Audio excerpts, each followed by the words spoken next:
마가복음 14장 우리 한번 보겠습니다.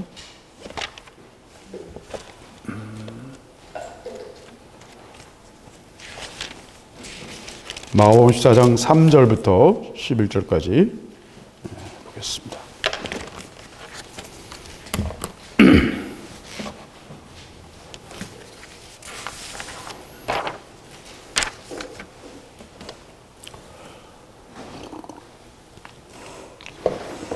제가 한 절 읽고 여러분이 한 절 읽고 하겠습니다. 예수께서 베다니 문둥이 시몬의 집에서 식사하실 때에 한 여자가 매우 값진 향유 곧 순전한 나드 한 옥합을 가지고 와서 그 옥합을 깨뜨리고 예수의 머리에 부으니 어떤 사람들이 헛되어서 말하되 무슨 의사로 이 향유를 포기하였는가. 이 향유를 300데나리온 이상에 팔아 가난한 자들에게 줄 수 있었겠도다 하며 그 여자를 책망하는지라. 예수께서 가라사대 가만두어라. 너희가 어찌하여 저를 괴롭게 하느냐. 저가 내게 좋은 일을 하였느니라. 가난한 자들은 항상 너희와 함께 있으니 아무 때라도 원하는 대로 도울 수 있거니와 나는 너희와 항상 함께 있지 아니하리라. 저가 힘을 다하여 내 향유를 부어 내 장사를 미리 준비하였느니라. 내가 진실로 너희에게 이르노니 온 천하에 어디서든지 복음이 전파되는 곳에는 이 여자의 행한 일도 말하여 저를 기념하리라 하시니라.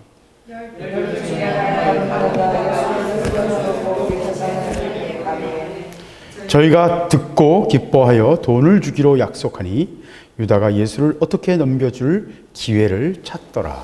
아멘.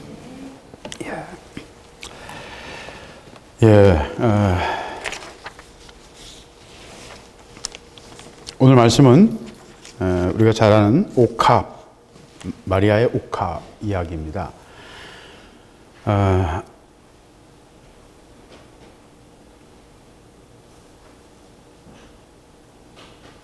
이 말씀은 굉장히 대칭적이고 굉장히 뭐라 그럴까요? 좀 드라마틱해요. 말씀 전체 배경이요. 드라마틱한데.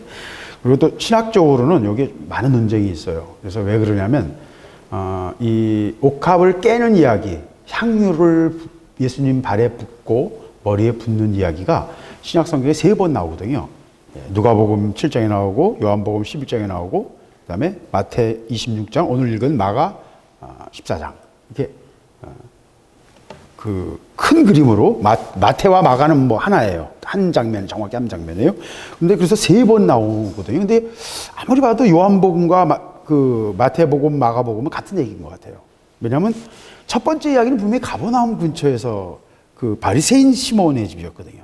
근데 두 번째 이야기는 베다니이고 마리아가 잔치가 벌어졌는데 마리아가 했다 그랬어요. 근데 그 잔치가 나사로의 집인지 마리아의 집이었는지 그 베다니 마을의 어떤 잔치였는지 그거는 정확히 표현하지 않아요. 성경이 생략된 게 너무 많아서요. 그래서 이제 헷갈리는 겁니다. 그리고 이 3번째 오늘 읽은 말씀은 그리고 아까 말씀드린 아까 먼저 말한 나사로의 마리아가 부었다고 하는 분명히 그 마리아가 부은 날짜는 6월절 이틀 전이에요. 그리고 그 다음 날 마지막 최후의 만찬을 하신 거예요. 예루살렘 마가의 다락방에서 최후의 만찬 하신 거고, 최후의 만찬 전날 있었던 일이에요. 그것도 베다니에서. 바로 앞이니까. 예루살렘 성에서 한 3km밖에, 3km밖에 안 되거든요. 산 하나 넘어가면, 감난산만 이렇게 둘러가면 바로 거기가 베다니니까. 그래서 그 전날이 있었던 일이에요. 이 요한복음은. 근데 오늘 읽은 말씀은 6월절 이틀이 지나면 6월절이라. 이렇게 말씀하셨어요. 그 앞부분에 보면. 마태복음, 이 똑같은 귀절이, 14절에도 나오네. 14장 1절 보세요. 마가복음 14장 1절, 이틀이 지나면 6월절과 무교절이라. 이렇게 나오죠. 예. 이틀.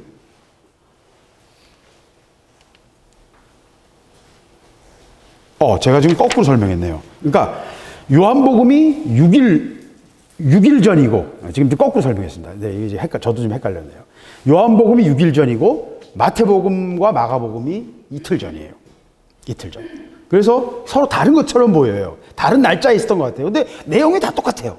그리고 예수님이 며칠 상관으로 여자들이 계속 그 옥합을 깼단 말이냐? 똑같은 상황인가? 그래서 막 신학적인 논쟁이 많았어요. 왜 이걸 왜 논쟁했냐면 성경이 요한과 마태가 다 다르다. 그래가지고 막 그거 가지고 논쟁을 한 거예요. 제가 이 얘기를 여러분에게 길게 설명하는 이유는 요새 많은 성경을 공격하는 사람들이 이런 기절들을 가지고 공격을 해요. 모순점을 가지고 공격해요. 야, 요한에서는 발을 못 따르는데 왜 마태 마가에서는 머리다 못 따르잖아. 어디다 본 거야? 서로 모순된다. 이렇게 공격을 하는 거예요. 근데 여러분 기사를 써도 제가 기사를 써봐서 아는데 기사를 써도요 전혀 다른 내용이 나올 수가 있어요. 자기가 쓰고 싶은 것만 쓰거든요. 보고 싶은 것만 볼 수 있거든요.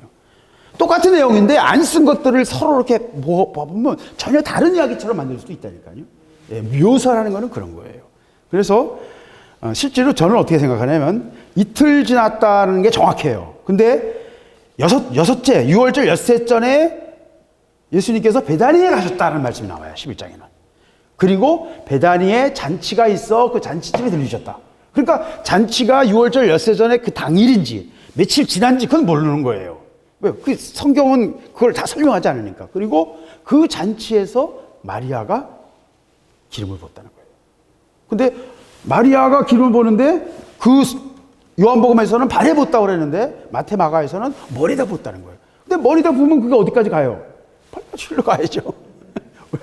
머리에다 부으면 밑으로 내려갈 거 아니에요. 예. 결국 같은 얘기예요. 다 같은 얘기인데 자, 뭐 이제 그건 별로 중요한 얘기가 아니에요. 제가 왜 이 얘기를 길게 했냐면 이건 일부러 예방주사를 놓은 겁니다. 제가 예방주사를 놓은 거고 예수께서 베다니 문둥이 시몬의 집에서 식사하실 때에 그래서 이 문둥이 시몬도 굉장히 재밌어요. 앞서서 말하는 가버나움 근처에 있었던 사람은 바리새인 시몬이었고 그러니까 시몬이라는 이름이 흔하니까요. 예수님이 지셔도 시몬이었잖아요. 예, 그러니까 굉장히 흔한 이름이에요. 그러니까 문둥이 시몬 이렇게 구분하는 겁니다. 그러면서 그 사람은 문둥이인데 문둥이인데 어떻게 식사를 같이 해? 그죠? 말도 안 되죠. 그러니까 이 베다니는 무슨 마을, 어떤 마을이냐면 가난한 자의 마을이고 슬픈 자, 병든 자의 마을이에요. 배너에 그 보면 문둥병 걸린 그 엄마와 누이가 문둥병 마을에 가서 이렇게 숨어 살잖아요. 눈에 띄지 않게 살아야 되거든요. 베다니가 바로 그런 마을이었어요. 감람산 뒤편이거든요. 그러니까 성에서 보이지 않는 마을이거든요. 눈에 띄면 안 되는 거예요. 성에서 보이지 않는 뒷마을이에요. 성전에서 보이지 않아요. 근데 왜 거기서 사냐면 대부분의 사람들이 문둥병자들이나 또는 범죄해가지고 부정을 타서 출교를 당해야 되고 성전에 심각한 모욕을 행하면 출교를 당할 수 있거든요. 또는 그런 이제 어떤 그 재판을 받아야 되는 판결을 받아야 되는 제사장에 의해서 판결을 받아야 되는 사람들이 주로 베다니에 살았어요. 그리고 1차적으로 분리될 땐 그 문둥병자들이 거기서 살아요. 그리고 실제로 이런 문둥병자들이 병이 나은 다음에도 제사장에게 와서 판정을 받아야지 복귀할 수 있거든요. 그러니까 판정 받기까지 심판을 받아서 너 이제 문둥병 아니다라고 판정 받기까지는 거기서 격리된 사는 거예요. 요새 우리 격리를 해봤으니까 좀 알잖아요. 이제 격리라는 2주 격리, 그죠? 누구나 2주 격리를 해야 돼요, 그죠? 예, 외국 나가서 들어오면 외국 사람들은 다 2주 격리해요. 왜? 혹시 모르니까 감염될지 모르니까. 그런 개념과 똑같은 거예요. 그런 격리의 장소였어요, 베다니가. 그리고 환자들도 거기 많았고 가난한 자들도 이제 뭐 싸니까 가난한 자들도 많이 살고 거기가 아주 가난한 동네예요. 그래서 문둥이인 시몬인데 식사를 같이 한 걸 보니까 이 사람은 이제 문둥병은 나은 것 같아요. 근데 제사장에게 판정을 받기 위해서 대기하는 사람이에요. 그래서 예수님을 초청했어요. 아마도 이 사람이 그 10명의 문둥병자 중에 한 사람이 아니겠나 저렇게 생각을 해요. 예. 예수님께서 제사장에 가서 네 몸이 나은 것을 증거하고 하나님께 예물을 드리라. 법을 지켜라 이거죠. 질서를 따르라 이렇게 말씀하시죠. 아마 그 사람 중에 한 사람이 아니었을까 저는 그런 생각을 해요. 문둥이였는데 식사를 같이 했다는 말은 낫다는 얘기거든요. 그러니까 이제 우리가 그걸 전체를 이렇게 조합해서 생각할 수 있습니다. 근데 한 여자가 매우 값진 향유 곧 순전한 나드 한 옥합을 가지고 와서 그 옥합을 깨뜨리고 예수의 머리에 부었다.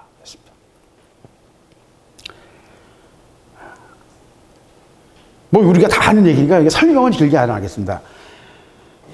이 향유는요, 나드는요, 히말라야 3,000, 4,000m 고지에서만 자라는 독특한 약초에서 나는 겁니다. 약초 뿌리를 건류해서 이 열로 이렇게 기름을 빼내요. 열을 통해서 기름을 짜내는데 그것도 굉장히 어려워요. 그래서 하여튼 3,000m, 4,000m 고지에서만 자라기 때문에 산을 타는 사람들이 다니면서 이 나들을 채취해요. 그래서 그걸 산더미 같이 막 채취해서 거기서 즙을 짜내서 기름을 조금씩 한 방울씩 모은 것이 나드향이에요. 히말라야 산맥에서 3,000, 4,000에서만 자라니까 높은 산이 있는 데서만 되는 거예요. 그리고 그것도 기후가 따뜻한 데서는 안 자라요, 잘. 그러니까 히말라야 주변에서만 주로 자라요. 그래서 실제로 저 중근동 지역, 특별히 이집트, 이스라엘, 뭐 이 수메르 지역 이런 지역에서 다 이 나드가 유명했는데 이 나드가 가장 비싼 거였어요. 제가 말씀드렸던 것처럼 예멘에서 유향, 나무에서 이렇게 고무처럼 이렇게 나무 진으로 나오는 유향이 있는데 그 유향도 굉장히 비쌌어요. 왜? 그 특정한 지역에서만 자라기 때문에. 독특한 기후에서만 자라거든요. 그 유향도 굉장히 비쌌는데 유향보다 나드는 훨씬 더 비쌌어요. 왜? 유향은 배 타고 한 7, 800km 그 홍해만 내려가면 거기가 끝이 거기가 유향 나는 자리예요. 예멘 땅에. 지금 저 전쟁하고 있는. 근데 이거는 히말라야 산맥에 인도 북부예요. 산에서 채취해가지고 기름 짜가지고 그걸 인도 반도를 통과해서 인도 대륙을 통과해서 한 1,몇백 킬로를 육지까지 바다로 나와요. 바다에서 배를 타고 또 예멘까지 가요. 배 그것만 해도 거의 1년 걸렸어요. 옛날 방식으로 배가 1년 정도 걸려서 예멘까지 가는 거예요. 왜? 바닷바람이 맞아야 되거든요. 1년 정도 가서 예멘에 오면 예멘에서 또 배를 갈아타고선 예멘 지역에서 나는 유향과 또 그 근처에서 나는 금과 이런 것들을 무역선에 싣고 무역선이 갑니다. 그래서 홍해로 가는 거예요. 아니면 룩소로, 이집트 옆으로 가서 룩소로 가요. 나드 같은 거는 이집트에서 굉장히 많이 왕들이 많이 좋아했거든요. 굉장히 많은 향유가 이집트로 들어갔어요. 그래서 그런 무역로가 5,000년 전부터 있었어요. 역사 보면. 유물로 보면 5,000년, 6,000년 전 배와 그런 그 향유병들 뭐 이런 것도 다 유물로 나옵니다. 굉장히 오래전부터 그런 무역을 한 거예요. 그러니까 엄청나게 비싼 거예요. 만들기도 비싸고, 그 채취하기도 어렵고, 거리도 너무 멀어가지고, 몇 년 걸려서 오는 거예요. 그러니까 그 공임, 뱃삭이 너무너무 비싼 거예요. 그래가지고, 한 병 하나에, 나드 한 근이면 한 근이 한 300g 됩니다. 리트라라는 이 단위가 한 300g 좀 넘는데, 반근, 우리가 말로 반근 정도 되는데, 그게 3,000만 원 정도 한 거예요.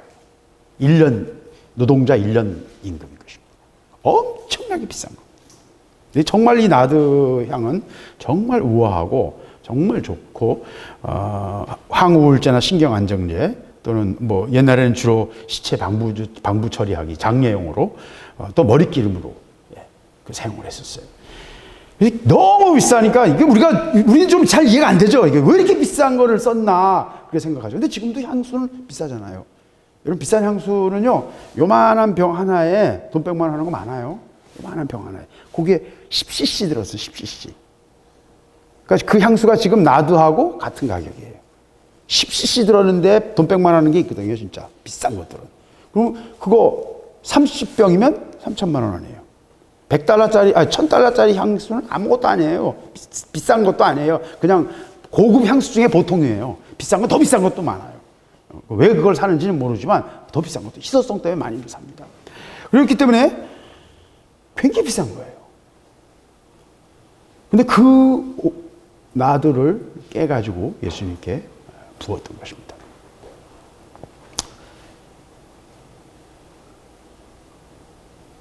옥합을 깨뜨렸다는 말은 뭐 여러분 잘 아시는 것처럼 이건 옥으로 만든 옥 아시죠? 옥. 이건 유리고 옥반지 할 때 그 옥은 거기서 원적외선이 나오기 때문에 옥은 몸에 굉장히 좋아요. 모든 생명에게 유익해요. 그걸 옛날 사람들이 알았어요. 원적외선이 나와서 생명을 풍성하게 해요. 그래서 옥을 가지고 깔면 옥장판 뭐 이런 거 쓰는 거 이유가 있어요. 그 식물들을 키워보면 옥을 통해서 훨씬 더 많은 그 좋은 영향력을 얻어요. 그리고 태양빛이나 다른 빛이 들어가서 거기서 원적외선으로 나와요. 그래서 굉장히 도움이 유익한데, 옥을 파가지고선 옥으로 만든 병을 만든 겁니다. 그리고 거기다 향유를 넣고 이건 휘발성이기 때문에 상온에서 그냥 휘발돼 버려요. 그렇기 때문에 그 위를 밀랍이나 설화석고 같은 걸로 완전히 봉인을 해버립니다. 그래서 그걸 쓰고 싶을 때는 그걸 깨야만 하는 거예요. 깨서만. 여러분 주사제 같은 거, 앰플 같은 걸 깨야만 쓰는 것처럼 그렇게 된 것입니다. 그래서 깨트려서 예수님 머리에 푼 것입니다. 자,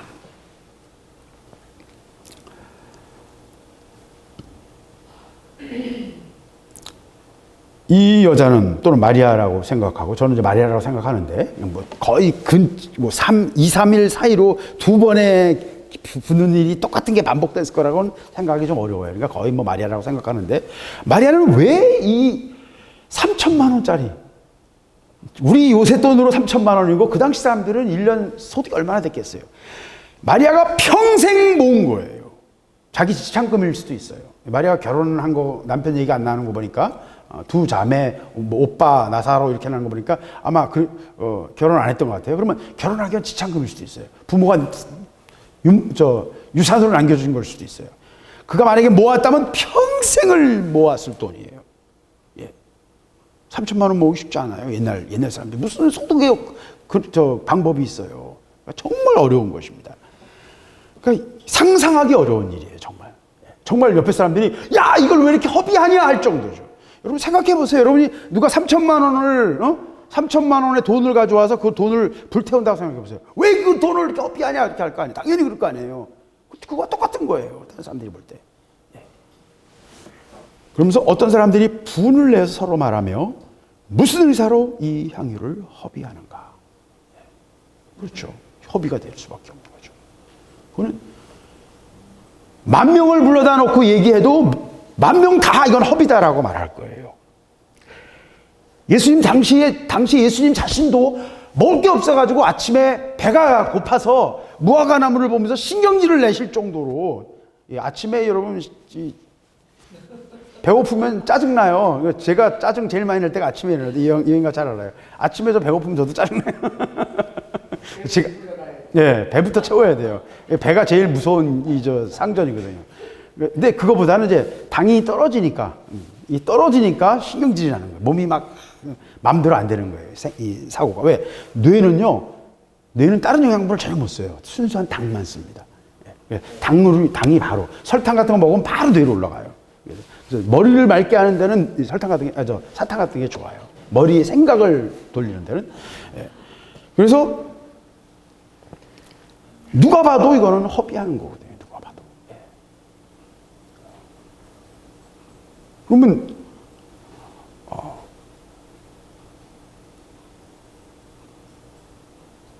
가룟 유다가 말했습니다마는 이 향유를 300데나리온 이상에 팔아 가난한 자들에게 줄 수 있지 않았겠느냐. 그러면서 그 여자를, 마리아를 책망했다 그랬어요. 책망했다. 저는 이 사건이 가룟 유다가 예수님을 팔게 되는 결정적인 사건이었다고 저는 봐요. 제 마음대로 해석이에요. 여기서 결정적인 가치관의 차이. 이 사람은 나하고 전혀 생각이 다르구나. 예수는 나와 생각이 정말 다르구나라는 거 하는 어떤 부딪힘을 느꼈던 것 같아요. 그리고 그 다음날 있었던 최후의 만찬에서 네가 할 일을 하라 하는 말씀을 통해서 유다는 나가서 진짜 배반을 해버립니다. 그러니까 이 사건이 굉장히 결정적인 역할을 했던 것 같아요. 왜? 정말 거룩한 분노를 한 거예요. 왜 이렇게 허비하냐? 왜 이렇게 낭비를 하느냐? 왜 쓸데없이 이렇게 버리느냐? 더 유익하게, 더 효율적으로 쓸 수 있지 않느냐라는 가룟 유다의 말은 너무나 논리적이고 너무나 합리적이고 누구에게나 설득력 있는 말이거든요. 1,000명이나 10,000명 어떤 사람들을 불러다도 다 똑같은 말일 거예요. 여러분, 하나님의 일은 그런 것입니다. 여러분이 다 아신 것처럼 이 마리아는 하나님의 일, 뭐예요? 장례를, 예수님의 십자가에 못 박혀 죽으심을 예비하는 것이었어요. 이것은 인류 역사에서 반복될 수 없는 영원한 사건, 하나님의 거대한 계획 속에 이 여인은 쓰임받은 것이었어요. 그러나 그걸 볼 수 없는 사람들에게는 뭐예요? 그것이 허비예요. 하나님의 아들의 장례를 예비하는 것이 허비라는 거예요. 그러니까 극명한 대립이 보이죠. 육은요, 제가 늘 말합니다만 70억 인류 전체가 달라붙어도요, 그건 아무 의미가 없어요. 개미 700억 마리나 인간 70억이나 똑같아요. 하나님 보시기에는. 아무 의미 없다니까요. 바이러스 7천억 마리나 인간 70억이나 똑같다니까요. 하나님 보시기에는. 똑같아요. 아무 의미 없어요. 그것이 본질에 다가가지 못해요. 왜? 하나님의 뜻을 알지 못해요. 하나님과 공감하지 못해요. 하나님과 공감하는 방법은요, 제가 좋아하는 것처럼 머리로 접근하는 것은 하나님과 공감할 수가 없어요. 그런 개미가 인간하고 맞짱 뜨면서 대화하자고 하는 거 똑같아요. 예, 개미의 대화 방법은 페로몬 몇 종류거든요. 예, 먹이, 적, 뭐 이런 거. 몇 종류밖에 안 돼요. 깃발 서너 개 갖고 인생을 사는 거예요, 걔네들은. 그래서 우리하고 철학 토론을 하지. 그럼 대화가 될 수 있겠어요? 인간이 하는 수천 가지 단어를 걔는 하나도 이해할 수 없어요, 영원히. 그렇죠. 언어 자체가 없으니까. 하나님과 우리 사이의 격차는요, 우리와 개미 사이의 격차보다 더 크다니까요. 이제 인간이 이걸 조금씩 이해할 수 있는 게 인공지능이 나오면서 그게 이제 이해가 되기 시작했어요. 왜? 지금까지 인간보다 더 뛰어난 것을 본 적이 없거든, 인간은. 경험해 본 적이 없거든. 근데 이제 바둑을 둬도 인간이 꼼짝 못하게 두고 뭘 해도 이번에 CGN이 전 세계 다른 나라들이 지금도 진단키트를 못 만들고 있어요. 일본도 진단키트를 제대로 못 만들어요. CGN이 그걸 진단키트를 불과 2주 만에 만들 수 있었던, 석주 만에 만들 수 있었던 이유가 인공지능화했어요. 그 개발 툴을 인공지능으로 만들었어요. 그래가지고 중국에서 나온 자료를 바로 집어넣으니까 석주 안에 완성이 된 거예요. 한국 사람들이 그런 적응력과 창의력은 뛰어난 거예요. 그래서 이번에 보면서 정말 하나님이 뭔가를 예비하고 계시는 걸 너무나 분명하게 봐요. 이걸 이제 좋아하다가는 큰일 나는 게 있어요. 큰일 날 수도 있지만 하여튼 그러니까 하나님의 행하심을 저는 봅니다. 다루심을 봐요. 중국과 일본을요, 하나님이 일본을 완전히 바보로 만들고 중국 완전히 코너에 몰아야지. 전 세계가 막 죽기 살기로 덤비려고 할 정도로 전 세계가 지금 돈 내놓으라고 그러잖아요. 중국 꼼짝 못합니다. 왜? 자기들 지도부 몇십만 명이 전 세계로 외국으로 빼돌린 돈이 3, 4조 달러거든요. 그 돈 쥐면 꼼짝 못해요. 그거 안 뺏기려고 중국이 전쟁할지도 몰라요. 그만큼 하나님의 행하심이 큰데 인간과 개미와의 차이보다 인간과 하나님과의 차이가 더 큰 것입니다. 이제 AI가 점점 발달하면요, AI가 무슨 생각하는지 인간이 이해 못하는 시대가 올 거예요. 그 얘기가 타임머신이라는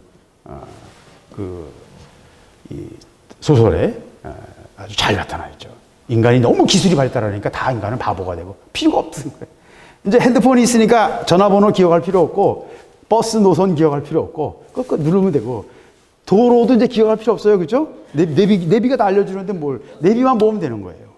저는 원래 걸어다니는 내비였거든요. 제가 서울 시내를 제가 택시 운전사 택시 타면 일로 가면 지금 이 시간에 막혀요. 이제 그러던 사람이에요. 길을 제가 너무나 머릿속에 잘 알고 있었는데 저도 이제 내비를 키다 보니까 나도 이제 길을 잘 모르겠어요. 일로 가는 게 빠른가 저런 게 빠른가. 왜?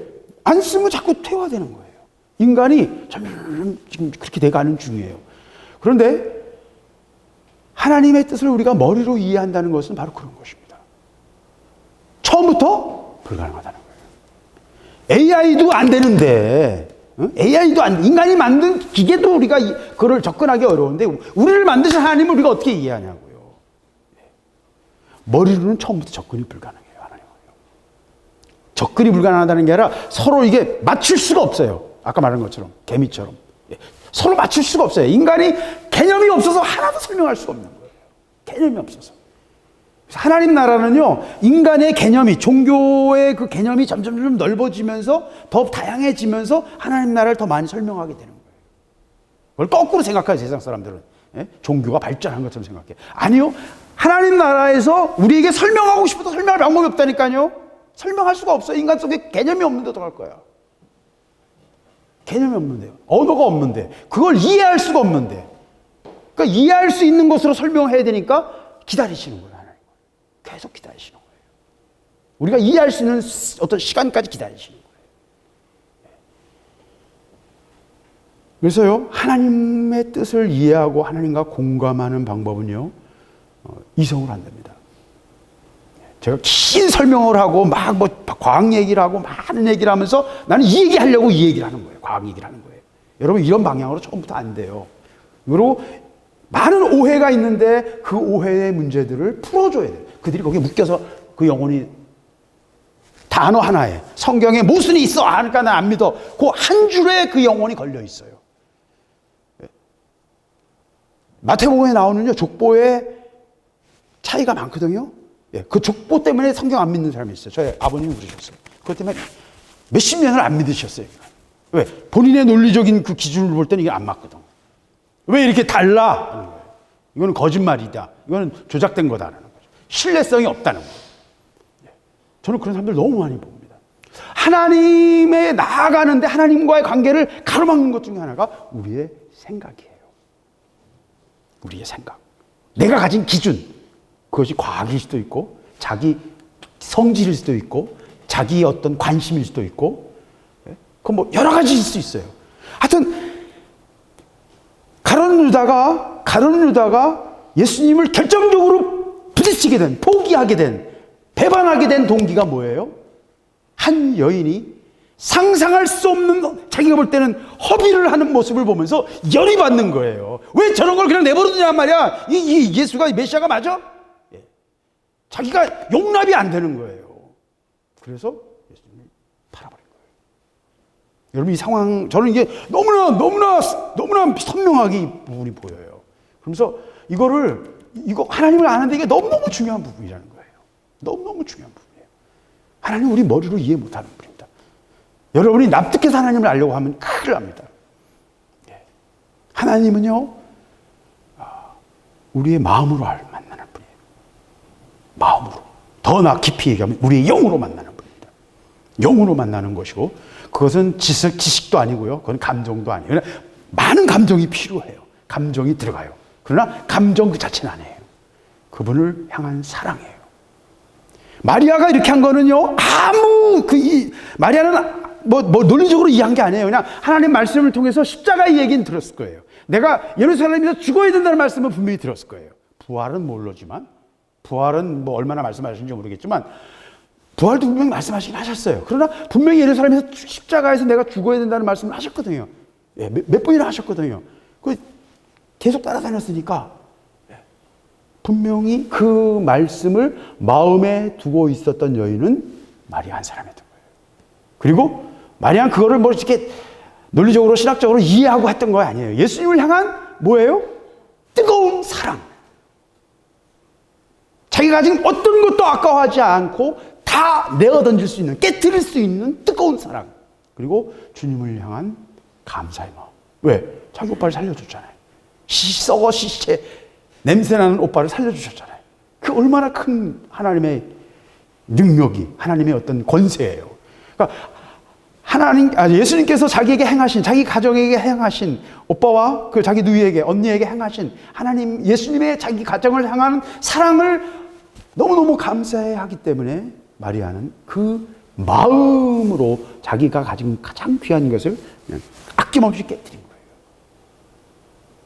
그러니까 논리적으로 이것이 하나님의 장례니까 내가 이 장례를 맞춰서 장례 용품을 준비해서 내가 이렇게 해야지 이렇게 한 게 아니라는 거죠. 하나님의 일은 그런 식으로 되는 법이 없어요. 제가 뭐 전략을 얘기하고 뭐 비전을 얘기하고 그러잖아요. 하나님의 일은 그런 식으로 안 해요. 하나님 앞에서 우리가 이번 작전은 이렇게 하는 게 좋을 것 같습니다. 이건 이렇게 하는 게 좋겠습니다. 그렇게 안 한다니까 하나님의 일은 그렇게 되질 않아요. 처음부터 그런 방식이 아니에요. 왜? 우리는 그렇게 하나님하고 맞붙어서 얘기할 수 있는 레벨이 될 수가 없어요. 그냥 우리는 최선을 다하고요. 마음을 들이고요. 깨트리면요. 나도 모르게 하나님의 일이 돼요. 그게 하나님이 일하시는 방법이에요. 우리 또 뭔가를 가지고 하려고 그래요. 자꾸. 쌓아놓고 하려고 그래요. 저도 그런 경향이 있는데, 저는 하나님을 철저하게 의뢰하는 거 분명히 있는데 또 한편으로는 뭔가 확실한 거는 아니면 저는 별로 이렇게 신용을 잘 안 해요. 물증이 있어야 돼요. 저한테는. 저한테 제일 중요한 건 증거예요. 왜 그런 속에서만 살아왔거든요. 제가 그런 사고 속에서만 살아왔거든요. 싸워왔거든요. 하나님 일부러 그렇게 하신 것 같아요. 근데 중요한 거는 그런 것들을 통해서는 결론이 안 나요. 네. 전혀 결론이 나지 않아요. 하나님의 일은요, 온전한 마음을 드리는 것, 아버지의 마음을 갖는 것, 그분과 공감하는 것입니다. 내 마음을 좀 알아다오. 이번 사태를 통해서도 아버지의 마음을 우리가 느끼고 함께 고통받고 함께 기도할 수 있어요. 하나님, 나는 좀 살려주세요. 나는 이거 고통받지 않게 해주세요. 그 차원이 아니고, 물론 그것도 기본이에요. 죽으면 그냥 그 다음에 우리는 할 일 없잖아, 이 땅에서. 그것도 좋지만, 하나님 나라 가는 것도 좋지만, 그럼 다 빨리 죽으면 좋겠네, 그죠? 예, 그것도 아니잖아요. 자살을 원하는 겁니까, 우리가? 그런 거 아니잖아요. 예. 빨리 하나님 나라 가는 게 좋은 거면 그렇잖아요. 실제로 많은 종교들이, 많은 사이비들이 그래서 자살을 해버려요. 그게 하나님 나라 가는 방법이라는 거예요. 현실 도피라는 거예요. 그래서 자기 자신들이. 예. 이게 영적으로 조금만 삐끗하면 엉뚱한 길로 가버리는 겁니다. 예. 그래서 논리로 신앙을 하는 거 아니고요. 신앙은요, 그냥 오늘 마리아처럼요, 그냥 주님을 향한 사랑과 감사, 그리고 그것 때문에 내가 가진 귀한 것들을, 내 속에 있는 것들을, 내게 가장 귀한 것들을 깨트리는 겁니다. 네, 깨트리는 것입니다. 깨어짐이 없이는 아무것도 일어나지 않아요. 십자가가 없이는 아무것도 없습니다. 하나님 나라는 십자가를 통해서만 일어납니다. 하나님 나라는요, 은행 잔고를 통해서 일하지 않고요. 하나님 나라는요, 학위를 통해서 일어나지 않고요. 하나님 나라는요, 뛰어난 실력을 가진 어떤 사역자들에 의해서 일어나지 않아요. 제가 명확하게 확인하는 것은 그 실력 때문에 다 망하더라고요. 그 잘하는 것 때문에 다 망해요. 잘난 것 때문에 다 망합니다. 하나님 나라는요, 깨어져야만 하나님의 일이 일어납니다. 가룟 유다가 실패한 이유가 뭐예요? 하나님의 일을 하고 있는 주님을 사랑하여 사랑의 표현으로, 감사의 표현으로 최선을 다해서 힘을 다하여 이 여인이 내 장례를 예배했다. 힘을 다한 거예요, 정말. 자기가 가진 전부를 드린 것과 같아요. 뭐가 더 있겠어요, 그 가난한 마을에서. 그랬을 때 그 옆에 있는 사람들이 다 분내어 말했어요. 화가 나는 거예요. 아, 뭐 지 거야, 그거? 아니, 자기 거 자기가 마음대로, 주인이 자기 마음대로 못해요? 근데 분내는 거예요. 분을 왜 내요? 그거 그렇게 쓰면 안 된다, 이거죠. 그리고 왜 이런 걸 이렇게 쓰도록 내버려 두시느냐, 주님이. 누가 하던 말이에게? 마르다가 마리아에게 했던 말이죠. 불평하면서 왜 내 동생으로 하여금 나를 도와서, 내가 분주하게 이렇게 일하는데 나를 좀 도와서 이 일을 좀 분담하게 하시지 않습니까? 왜 예수님 앞에 앉아서 말씀만 듣게 하십니까? 라고 예수님께, 마리아에게 불평하는 게 아니라 예수님께 불평을 하는 거예요. 지금 가룟 유다가 똑같은 거예요. 당신이 왜 이렇게 허비하느냐는 거예요. 당신의 철학을 내가 이해할 수가 없다는 거예요.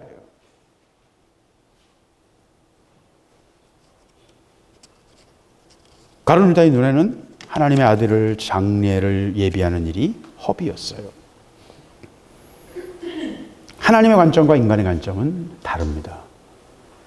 사랑의 관점과 논리의 관점은 달라요. 옛날에 제가 어렸을 때는 리즈 테일러가 자기 그 남편으로부터 몇백억 달이 다이아몬드 반지를 받았다. 이거 신문에 나오고 그랬어요. 40억이었나요? 예. 지금 돈으로 하면 그럼 한 400억 될 겁니다. 예. 요새도 지금 보면 그 유명인들 막 엄청난 몇백억짜리 선물하는 거 제가 본 것 중에 제일 큰 거는 그 그림을 자기 아내한테 선물하려고 그랬는데 1억 달러, 그러니까 1000억짜리 그림을 선물하는 그런 얘기가 있어요. 그 사람들 재산이 몇십 조니까 보통 몇백억 달러는 사람 많으니까 그건 아무것도 아니죠. 논리적으로 생각하면 아니 손가락 위에다 400억을 달고 다녀요. 왜 이걸 여기다 달고 다녀? 아파트를 사놓지. 돈이 오르는데 이건 돈 오르지도 않아요. 깨지면 400억이 날아가는 거예요. 그러니까 논리적으로는 말이 안 되는 얘기예요. 그러니까 뭐예요? 사랑의 표현이야. 내가 내 마음대로 하겠다는데, 그렇잖아요. 내 마음대로 하겠다는데 그건 사랑의 논리예요. 이성의 논리가 아니에요. 하나님의 나라는요, 이성의 논리가 아닙니다. 논리가 아니에요. 하나님은 우리의 의견을 구하시지도 않으세요. 우리를 알기 위해서 우리에게 물으실 필요도 없어요. 폐부를 다 아시는 분이거든요.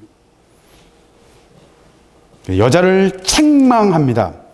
성경 전체가 그렇게 말하고 있잖아요. 육의 사람이 영에 속한 사람을, 약속에 속한 사람을, 하나님의 뜻의 그 흐름의 안에 있는 사람을 육신에 속한 사람이 치게 돼 있어요. 괴롭히게 돼 있어요. 하나님의 백성은요, 이 땅에서 영광 못 받습니다, 여러분.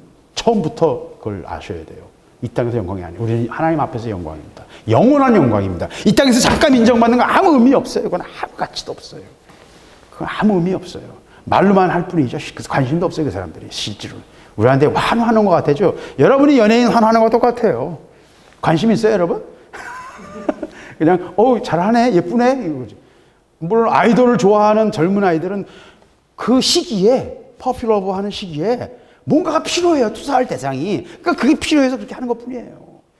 그걸 이제 뭐 30대까지 하는 사람들 좀 이렇게 들떨어진 사람들도 있긴 하지만 뭐 어떤 삶의 발달 과정일 뿐입니다. 세상 사람들의 눈에는요, 하나님의 일이 허비로 보이고요, 분노의 대상이 되는 것입니다. 세상 전체가 공격을 하고요. 이스마엘이 이삭을 공격하고, 에서가 야곱을 공격하고, 형제들이 요셉을 공격하고, 사울이 다윗을 공격하듯이요. 하나님 앞에 선 자를, 하나님과 올바른 관계에서 자기 궤도를 타고 있는 사람을, 육에 속한 사람이 공격하게 되어 있어요. 그때 예수님께서 말씀하십니다.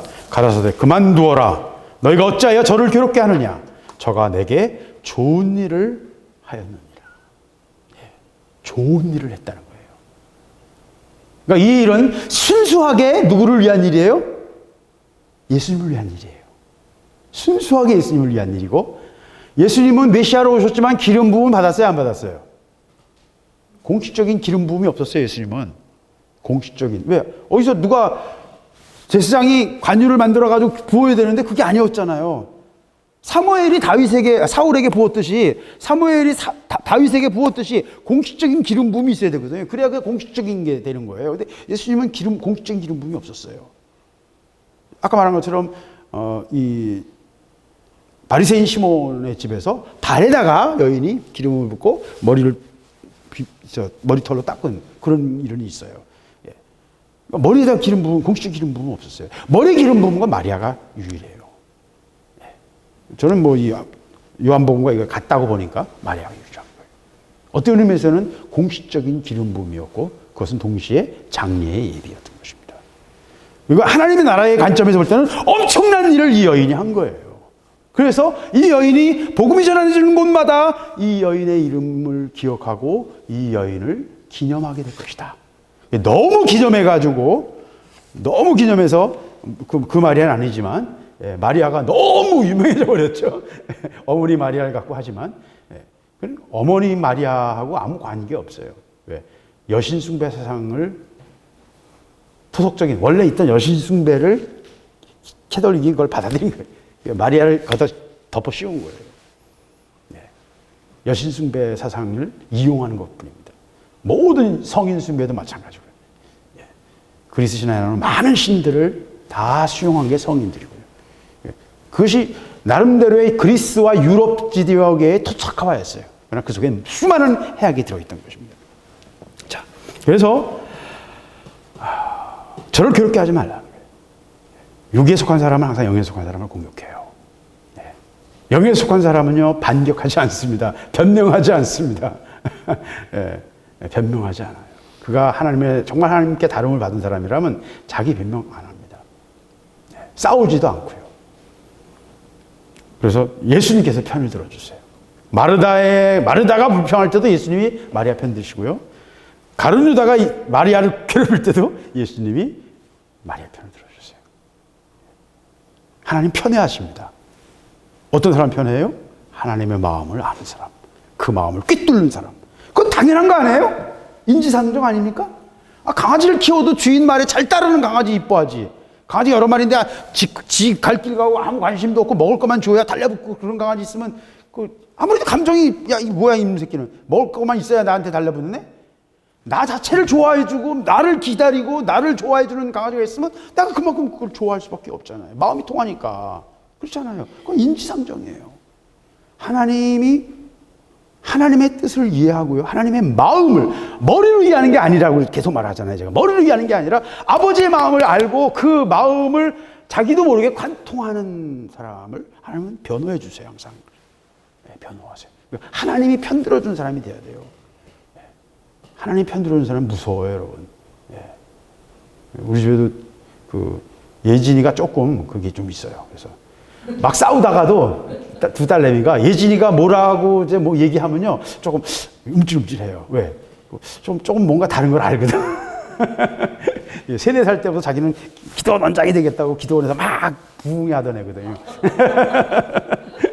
하나님 앞에서 뱉은 말이 있어서 그건 꼼짝도 못할 거예요. 어쨌든 하나님이 편들어주는 사람은요, 그 말을 붙잡아 주시거든요. 그거 무서워요. 함부로 하면 안 돼요, 하나님의 사람들은요. 그게 무서운 거예요. 이걸 이제 사역자들이 또는 목사들이 이거를 이용해서 교인들을 짓누르고 지배하는 도구로 지금 사용하니까 이게 심각한 문제인데, 그 교리화 시켜가지고 또는 교조화 시켜가지고 그걸 이용하고 있거든요. 자기 종으로 만들고요. 꼼짝 못하게, 대들지 못하게 하는 용도로 쓰고 있다고, 이걸. 이건 굉장히 위험한 거예요. 이것 때문에 엄청난 일이 벌어질 겁니다, 교회 안에는. 이미 시작되고 있어요. 네, 어쨌든 중요한 거는 하나님이 편들어준 사람이 돼야 돼요. 사람들이 더 잘 알아요. 더 잘 알아요. 저 사람 한 번 건드리면 안 된다. 사람이 영물이라, 영적인 존재라 더 그런 부분에 굉장히 예민합니다, 여러분. 함부로 대하지 않아요. 못해요. 한두 번 대해보고요. 이거 안 되는구나 하는 걸 알아요. 네. 하나님이 변호해주는 사람, 하나님이 챙겨주시는 사람이 되어야 됩니다.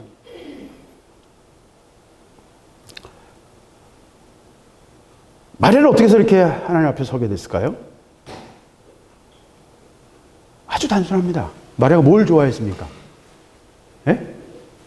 주님의 음성 듣기를 사모했어요. 그 앞에서 말씀 앞에 앉아있는 거예요. 말씀하시는데 그 앞에 와서 이렇게 앉아있는 거예요. 주님의 음성 듣기를 사모했어요. 하나님의 음성 듣기를 사모한 것입니다. 똑같은 자리에 가룟 유다도 있었어요. 왔다 갔다 하긴 했지만 마르다도 있었어요. 그러나 주님의 음성 듣기를 사모하고 주님께 포커스를 맞추셨어요. 자기 생각이 없었고요. 자기 계획이 없었어요. 마르다는 뭔가 마음이 바빴고요. 일 때문에 마음이 바빠. 당연히 해야 될 일인데, 뭐 그렇게 많이 먹을 필요 있냐. 그냥 서너 가지 해서 적당히 먹자. 많이 해주고 싶은 주인의, 정성껏 대접하고 싶은 주인의 마음은 이해하지만, 그러나 그 별로 중요한 거 아니야. 앉아서 좀 말씀 좀 같이 듣고 또 교제하자. 나는 너를 원한다. 네 음식을 원하는 게 아니라 너를 원한다. 이게 아버지의 마음이거든요. 가룟 유다는 정말 신임을 받고요. 굉장히 교육받은 사람이고요. 그래서 총무를 맡겼잖아요. 재정을 맡겼어요. 신뢰할 수 있는 사람이에요. 막 무식한 촌 사람이 아니라는 거예요. 자기 의식이 있고 어떤 원리가 있어요. 그래서 그 많은 돈을 허비하는 걸 보면서 분노하고, 그거를 가난한 자들을 구제하는 데 써야지 어떻게 그렇게 허비하느냐라고 막 꾸짖는 겁니다. 자기 분명한 생각이 있어요. 근데 재밌는 건 이렇게 비난하고요. 요새도 교회가 뭐 이러냐 막 떠드는 사람들 보면 주일 정도도 안 하고요. 그 사람이 진짜 신앙인인가 모르겠어요. 교회는 옛날에 어렸을 때 다닌 그 경력 가지고 교회를 비난하는 사람들 많아요. 도와야 된다는 사람 치고 그 사람들 진짜로 자기 삶 속에서 다른 사람을 돕고 있는 사람들은 별로 볼 수 없어요. 진짜 돕고 있는 사람들은 조용히 돕고 있거든요. 예수님 말씀대로. 원리가 하나님의 나라를 만들지 못합니다. 또 더 중요한 거는 내가 가진 생각 때문에 예수님과 결정적으로 부딪히게 됩니다. 내 전제 때문에. 그게 깨어지지 않고서는 절대로 안 돼요. 그게 뭐가 됐든. 신학만이 아니라 세상 논리일 수도 있고요. 집착일 수도 있고요. 내 기질일 수도 있고요. 내 건강일 수도 있어요. 하여튼 그게 뭐가 됐든 하나님 앞에서 걸려있는 거 그거 다 내려놔야 돼요. 그것 때문에 부딪히니까 결정적으로 분노하고 가룟 유다가 돌아선 겁니다. 7절 가난한 자들은 항상 너희와 함께 있으니 아무 때라도 원하는 대로 도울 수 있거니와 나는 너희와 항상 함께 있지 아니하니라. 이 말씀이 제일 무서운 말씀이죠. 가난한 자들은 항상 너희와 함께 있대요. 여러분 기술이 발달하면 여러분 다 평등하고 다 잘 살게 될 것, 유토피아가 될 것 같죠? 아니요, 그렇게 되지 않아요. 그렇게 되지 않아요. 왜? 불평등과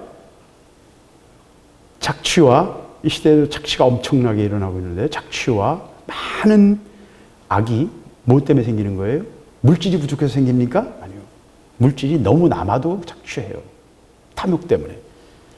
그 본질이 뭐예요? 인간 속에 있는 악이에요. 인간 속에 있는 악이에요.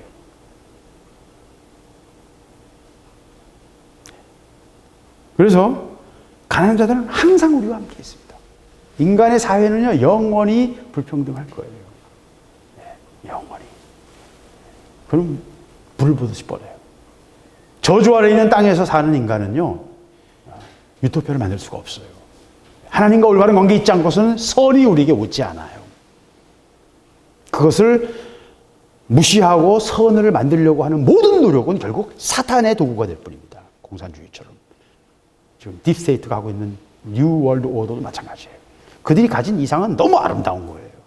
지구 전체로 전력도 지구 전체의 그리드를 만들어서 전력을 만들어서 남는 지역은 더 없는 지역으로 뭐 이렇게 다 그러면 훨씬 더 효율적이다. 다 맞는 말이죠. 이런 유행이 되는 전염병이 돌 때는 전 세계 지구 전체가 힘을 모아서 해야 된다. 다 맞는 말이에요. 모든 얘기가 합리적이에요. 근데 그것이 가장 무서운 인간을 통제하고 인간을 관리하려고 하는 그 뒤에 누가 서 있는지 모르는 거예요. 그게 뭐 외계인인지 유대인인지 바티칸인지 그건 난 몰라요. 그러니까 분명한 건 그 앞에 서 있는 바로 그 뒤에 숨어 있는 자의 더 뒤에 누가 있어요? 사도 바울이 말한 것처럼 공중원수 잡은 자가 있고요. 악한 영이 있는 것입니다. 사단이 있습니다. 그래서 나는 항상 너희와 함께 있지 않다. 이게 뭐예요? 하나님의 일은 때가 있습니다. 항상. 모든 것은 때가 있어요. 예수님이 이 땅에 오셨을 때 때가 있잖아요. 잠깐. 스치셨잖아요. 30년 동안 딱 30몇 년 동안 딱 스치셨잖아요. 땅에.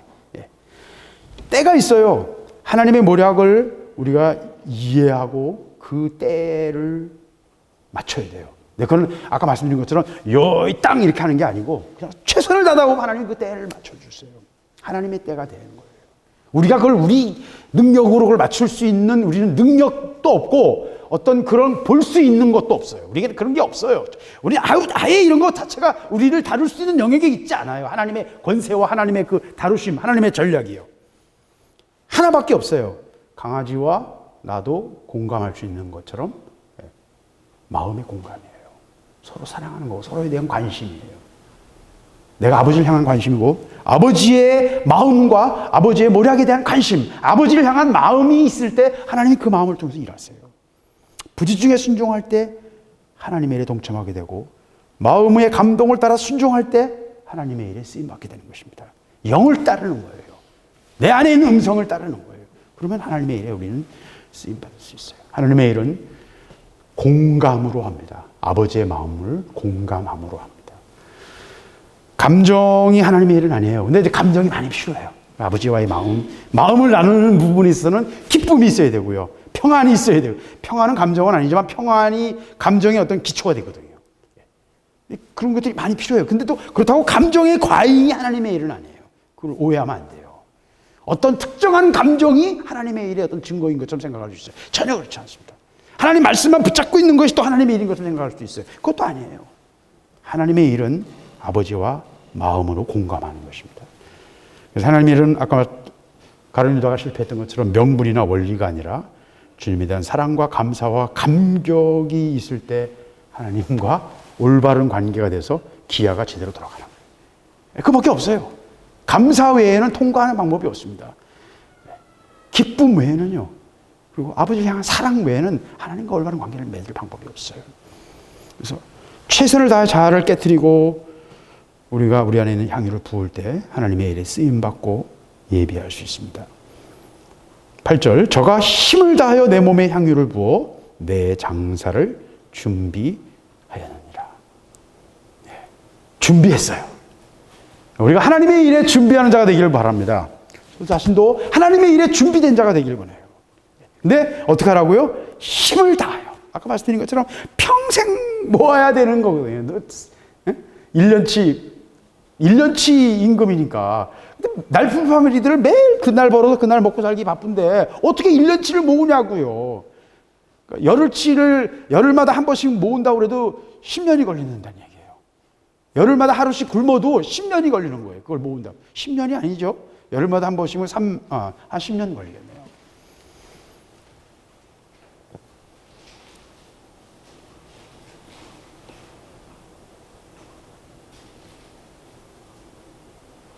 장사를 예비하는데요, 여러분, 니고데모도 장사를 예배했고 아리마대 요셉도 장사를 예배했어요. 예. 또 여인들도 장사를 예배했어요. 갈릴리로부터 다니던 여인들이 있거든요. 예.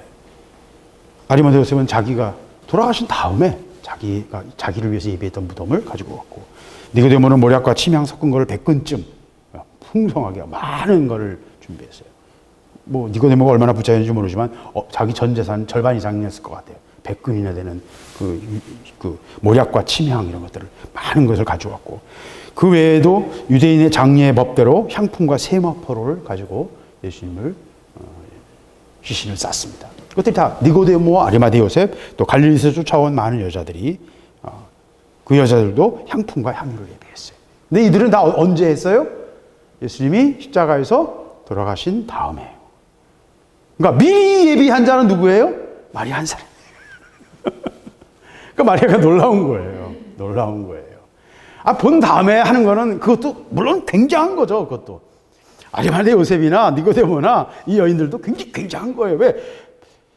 3년간 예수님 따라다닌 제자들도 다 도망가고 갈릴리 내빼고 다 그랬는 상황인데, 그래도 그 시신이라도 챙기겠다고 하는 사람들은 대단한 거예요. 근데 그것보다 더 대단한 사람이 누구예요? 미리 예비한 사람이라니까요. 하나님의 일을 알고, 내가 알고 한 게 아니라 나는 최선을 다한 것뿐인데 그것이 예비가 된 거예요. 하나님의 일을 하는 것입니다.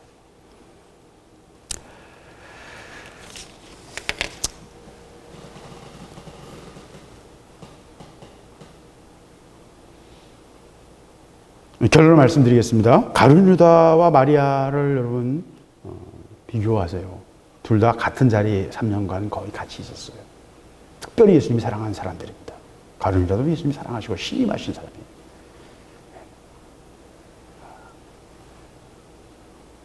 근데 가룟 유다의 마음을 여러분 좀 보시기 바랍니다. 자기 논리와 자기 전제와 다르니까 불같이 화를 내고요. 그 마리아를 향한 분노는 결국 누구를 향한 분노의 본질이 예수님을 향한 분노예요. 그죠? 저 여자가 모르고 저렇게 할 때는 왜 당신이 그걸 보고만 있느냐는 거예요. 왜? 그걸 아까운 건데 그걸 많은 사람들이 그 유리방랑하는, 하루에 한 끼 먹기 힘든 그 많은 사람들이 있는데 저 사람들을 왜 먹이지? 왜 당신의 몸에 붙도록, 무지랭이 여자가 저렇게 당신의 몸에 붙도록 내버려 두느냐라고 하는 것, 그것이 가룟 유다의 본심이었던 겁니다. 가룟 유다가 배반하게 된 결정적인 동기인 것입니다. 그래서 10절에 보면 12 중 하나인 가룟 유다가 예수를 넘겨주려고 대제사장들에게 가매 저희가 듣고 기뻐하며 돈을 주기로 약속하니 유다가 어떻게 예수를 넘겨줄 기회를 찾더라. 이제는 배반자가 돼가지고 내가 어떻게 넘길까 하는 배반자가 돼버립니다. 한순간이에요. 마음을 빼앗기고요. 이 과정이요. 한순간입니다. 근데 예수님께서는 그걸 다 아셨어요. 그래서 요한복음 13장 27절에 보면 떡 조각을 떼서 주면서 초에 찍어서 주시면서 받는 순간 사단이 그 속에 들어갔어요. 생각은 좋지만 예수님이 허락하시기 전에는 갈 수가 없는 거예요. 근데 그가 끝까지 그 분노와 자기 감정에 그걸 바로 그 전날 얘기잖아요. 마리아가 했던 얘기는 바로 전날, 이틀 전이고 마지막 날 최후의 만찬에서 떡을 떼서 초를 찍어서 가룟 유다에게 줬을 때 가룟 유다는 그걸 받으면서 그 순간 회개했어야죠. 그 순간 마음을 돌이켰어야죠. 자기 고집에서 그 생각을 가지고 네가 하고 싶은, 네가 하려고 했던 일을 하라 하니까 내가 못할 것 같아? 그걸 간 거예요. 오기와 감정이죠. 인간을 진짜 움직이는 건 감정이에요. 논리가 아니에요. 감정이에요. 하나님과의 관계에서도 여러분 이거 굉장히 중요한 포인트입니다. 제가 이걸 지금 사실 잘 설명을 못해요. 잘 설명을 못해요. 이거 말로 설명할 수 있는 건 잘 아니기 때문에 참 제가 설명을 잘 못하겠는데, 어쨌든 감정이 아버지를 향한 마음인데, 그렇다고 가룟 유다가 주님을 사랑하지 않았다고 생각하지는 않습니다. 저는. 안 그래도 3년씩이나 쫓아다녔겠어요? 그 핍박을 받으면서 숨어 다니면서 사랑했어요. 그러니까 바로 회개했죠. 마음이 돌이켰죠. 그러나 그때 이미 늦은 것입니다. 마리아와 가룟 유다의 차이는 그렇게 생각보다 크지 않을 수도 있습니다, 여러분. 우리는 항상 무너질 위험이 있는 사람들이에요. 연약한 자들입니다. 우리의 멘탈이라는 건 별거 아니거든요. 무너질 수 있어요. 요즘 갇혀 지내 보시니까 조금 그런 거 좀 느끼시는지 모르겠네요. 사람이요, 굉장히 약해요. 굉장히 약해요. 정신적으로 약하거든요. 우리는 조건에 의해서, 환경에 의해서 많이 영향을 받거든요. 그래서 마리아와 가룟 유다는 우리가 가룟 유다로부터 멀리 있지 않다니까요, 여러분. 우리 다 가룟 유다 될 수 있어요. 그리고 그것을 시험하는 시대가 이제 가까이 오고 있다고요. 우리 모두에게 얼마 안 남았습니다. 그래서 돈에 팔 수 있어요, 우리 믿음을. 돈에 팔 수 있어요. 왕왕 우리 돈에 팔고 있거든요, 진짜. 근데 하나님은 깨트리라. 우리가 가진 것들을 내려놓으라. 깨트리라. 제가 알던 지금 이제 교수, 음대, 서울음대 나오고 유학 갔다 와서 지금 교수인데, 제가 전에도 말씀드렸습니다만은, 저희 같이 주차장 성교단에 찬양을 했던 자매인데, 막 이 얘기 저 얘기 하다가 자기는 선교사 하라고 하면 선교사를 갈 텐데, 그 굉장히 부잣집 딸이었어요. 굉장히 큰 부자예요. 근데, 선교사라고 하겠는데, 난 절대로 다른 건 다 순종하겠는데, 선교사는 내가 못하겠다는 거예요. 왜 그러냐 했더니, 자기는 수세식 화장실이 아니면 변을 못 넣는데, 일주일 가도 못 넣는데. 그래서 아프리카로 가라 그러면 자기는 죽는다는 거예요. 변비로 죽을 수밖에 없다는 거예요. 너무 귀여운 고민이죠. 예. 그런데 굉장히 진지한 고민이에요. 예. 굉장히 진지한 고민. 예, 진지한 고민이죠. 우리가 각자 그래도 나는 이 정도는 돼야 된다라는 자기 기준이 있어요. 예. 그거 내려놔야 돼요. 다 내려놔야 돼요. 하나님 앞에서요. 예, 다 내려놔야 돼요. 그리고 예수 믿는 거는 그래서 바보 되고 무골호인이 되는 거냐? 맞습니다. 찔르면 받고요. 오른뺨을 치면 왼뺨도 되고요. 예수님 말씀 그렇게 하시잖아요, 다. 우리가 그 새삼스러운 것처럼 생각하지 마세요. 여러분 처음 듣는 얘기 아니잖아요. 그렇잖아요. 인문에 있는 거잖아요. 그죠? 복음의 인문에 있는 거라고요. 예수님의 산상수훈에 다 나오잖아요. 그죠? 그게 하나님의 사람들이에요. 이 때문에 오늘 말씀을 제가 접으면서 저는 한국이 지금 잘 나가는 것 같잖아요. 그죠? 네. 물론 그 속에는 이제 선전도 있어요. 선전전도 있고, 실제로 생각보다 더 큰 변곡점에 있는 것도 사실이에요. 그것도 중국과 일본 사이에서 결정적인 변곡점이 있어요. 이건 좋아할 것도 신날 것도 없어요. 지금 이 얘기가 똑같아요. 하나님이 쓰실 수 있어요. 근데 쓰시는 건 우리의 재주가 아니라는 거예요. 우리의 지능이나 우리의 기발함이나 한류에서 나타나는 그런 딴따라, 피상적이고 성형수술해서 하는, 조금만 생각 있는 사람들이라면, 짜증나고, 창피하다 이렇게 생각할 수도 있는. 일본 사람들은 그 수술한 아이들보다는 수수한 그냥 자기 옆집 딸내미 같은 그런 아이들이 더 예쁘다는 거예요. 내가 볼 때 그쪽이 훨씬 더 멋있잖아요? 그렇잖아요? 우리 너무 천박하죠? 그죠? 예. 그게 본질일 수도 있어요, 여러분. 우리가 잘나서 뭐 하는 게 아니라니까요, 하나님이. 지금 한류로 띄우시는 것도 하나님의 일을 위해서 하나님이 지금 뭔가를 분위기를 만들어 가시는 거예요. 예. 저는 분명하게 말할 수 있어요, 그 부분은. 특별히 저는 이제 군사력을 제가 이해하기 때문에 그쪽 분야, 국방 분야에서는 그게 더 분명해요, 지금. 너무너무 제가 생각하는 것보다 한 서너 배의 더 큰 강도가 있어요, 그쪽에는. 이야, 이 하나님 이래서 이렇게 하셨구나 하는 걸 지금 요새 막 느끼는 게 너무 많아요. 그래서 제가 한 6, 7년 안 갔다가 지난주에 제가 활동하던 유영원의 군사사에게 다시 들어갔어요. 막 난리가 났어요. 막 환영한다고 그러고 반갑다고 그러고 오랫동안 뭐 하셨습니까? 막 이러는데 제가 왜 들어가냐면 이게 내가 생각했던 거하고 또 다른 거였구나. 하나님의 세팅이 전혀 다른 거였구나 하는 거를 제가 느꼈어요. 이번 사태, 이 바이러스 사태를 통해서 하나님이 하시는 게 너무 큰 거예요. 바이러스 하나 가지고 하나님이 너무 엄청난 일을 하고 계세요. 세상을 싹 바꾸고 계세요, 지금. 제가 계속 말씀드렸지만 세계화, 글로벌리즘 전체가 지금 리셋되는 거죠. 없어지진 않아요. 글로벌리즘의 장점이 또 있기 때문에 절대로 없어질 수는 없어요. 그러나 지금까지의 글로벌리즘과는 다른 것이 될 겁니다. 그 속에 한국이 굉장히 중요한 역할을 할 수도 있는 기회가 주어지고 있어요.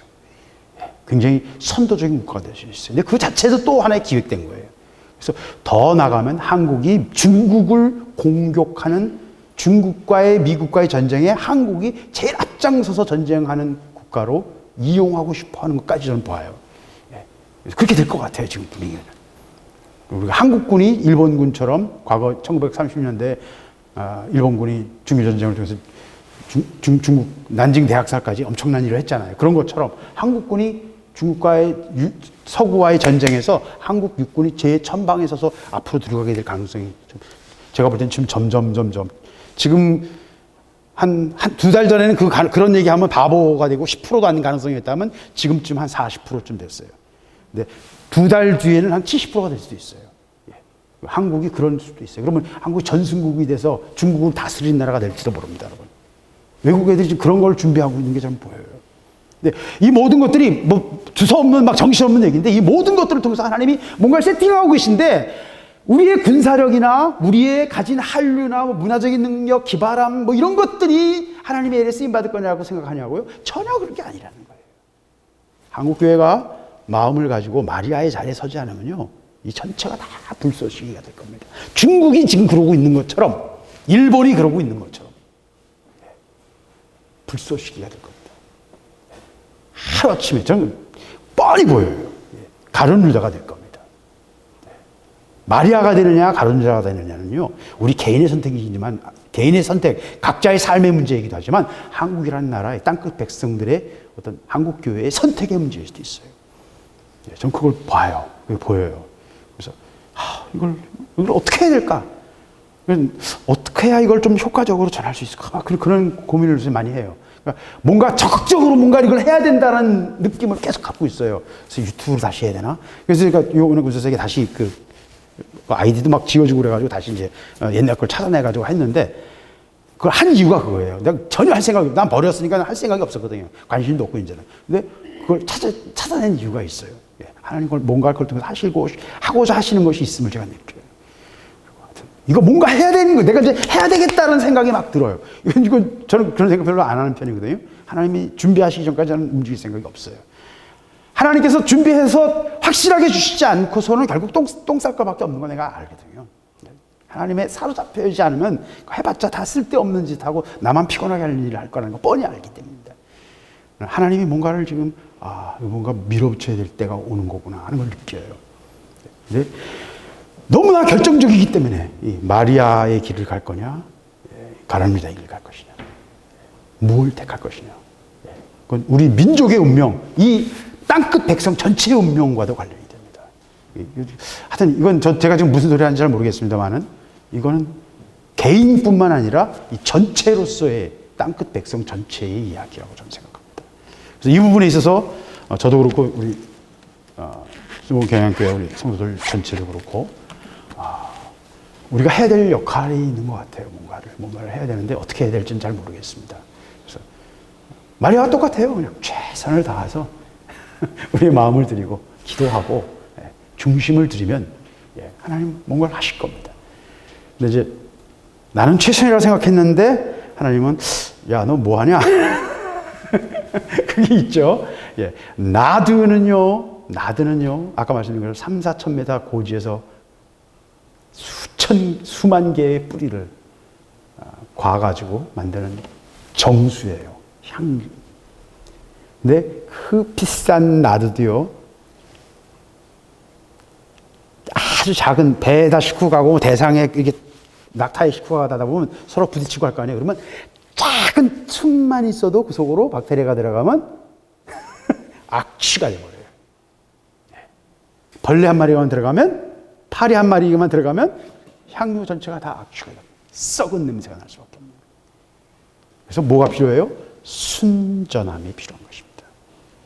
순전한 나드. 나드가 되는 것이 중요한 것보다는, 물론 나드도 되는 게 중요해요. 근데 우리는 나드가 될 수가 없어요. 우리 안에 있는 이미 주님께서 우리의 나드가 되신 겁니다. 우리는 우리가 나드가 될 방법은 없어요. 우리 안에 있는 보화가, 내 안에 있는 빛이 온전하게 나타나는 것입니다. 근데 거기에 어떻게 해야 된다? 순전해야 된다. 순전한 나드를.